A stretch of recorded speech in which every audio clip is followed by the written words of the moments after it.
Ça va? Ça va bien. Hola Kala. Oui, hola Kala. Welcome on board. See you.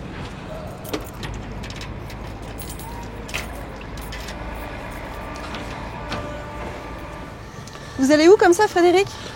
Aujourd'hui, j'accueille Kyriakoulis, un armateur qui nous a acheté plusieurs dizaines de bateaux et qui est avec un de ses principaux clients, qui est Clément, le patron de l'UCPA, qui viendrait probablement alloter les bateaux pour sa saison prochaine.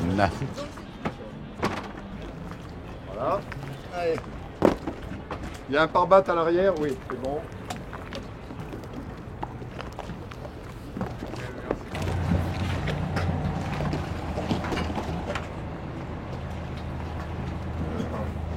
C'est facile, il va s'en occuper.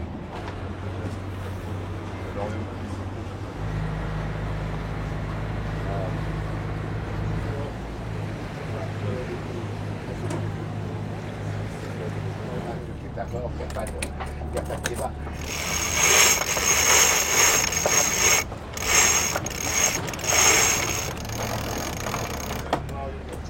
Tu as combien du vent là, s'il te plaît? J'ai 7 nœuds 7 de vent et j'avance à 5 nœuds 8. À quel cap? Et je suis à 50 degrés du vent apparent. Frédéric, pouvez-vous nous expliquer comment naît un bateau comme le Sunlove 47? C'est une histoire, c'est 3 expériences cumulées. Un architecte de renom, Philippe Briand, un grand loueur, Dremio Charter, et moi-même qui ai été dans l'opérationnel pendant 17 ans dans l'univers du charter. On est rentré dans une économie de partage, les gens veulent moins posséder et plus utiliser. Et c'est vrai que la location était un des vecteurs. Mais il y a aussi d'autres usages, la multipropriété, le cobaturage, on pouvait tout imaginer.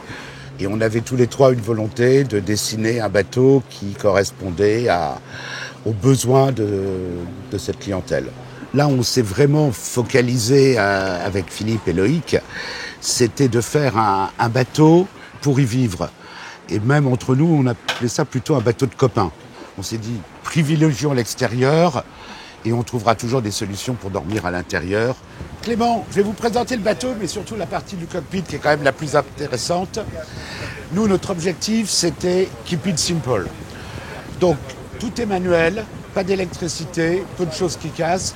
Et pour vos clients, notre service après-vente, c'était le maître mot. D'abord, il y a cette plateforme à l'arrière qu'on baisse avec un boot et 2 sécurités. Et bien entendu, ça fait un merveilleux plongeoir. La configuration du bateau, là, on a mis une table et un bain de soleil. Ouais. Mais bien entendu, ce bain de soleil se transforme en table. Et on peut avoir 1, 2, 3, 4, 5, 6 personnes de chaque côté. 6 personnes. Donc on déjeune ou on dîne à 12, ce qui est extraordinaire dans un cockpit comme ça. Ou alors, quand on est en navigation, on peut descendre cette table, mettre les 2 coussins qui sont là, on le pose et on a 2 immenses bains de soleil. Bon, quand on a commencé à faire les premières esquisses, à réfléchir, on s'est dit, on n'est pas vraiment, on a beau connaître ce métier, c'est pas nous les mieux placés. Donc on est allé voir des clients de Loïc, en l'occurrence, qui étaient des tour opérateurs qui vendent à la cabine à une clientèle très jeune. Et c'est une approche très très pragmatique. En disant, bon, on leur avait dit, on veut mettre 12 personnes à bord. Qu'est-ce qu'il faut pour une semaine, 12 personnes? Là, le calcul tout simple, il faut une bouteille d'eau par jour, par personne, multiplié par 7.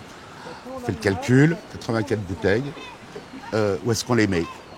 On n'avait techniquement pas la place de les mettre, en plus des sacs, des pâtes, des riz, la vaisselle et tout. Et c'est à ce moment-là qu'on a imaginé, on s'est dit pourquoi on n'utiliserait pas un réservoir d'eau dédié à de l'eau potable.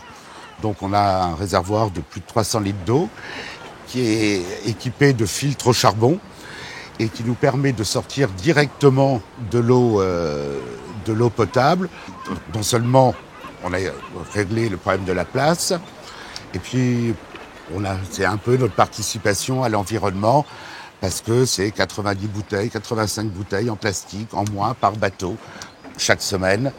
Et quand vous imaginez que les tours opérateurs, ça représente 2000 semaines, je vous laisse faire le calcul de bouteilles d'eau économisées.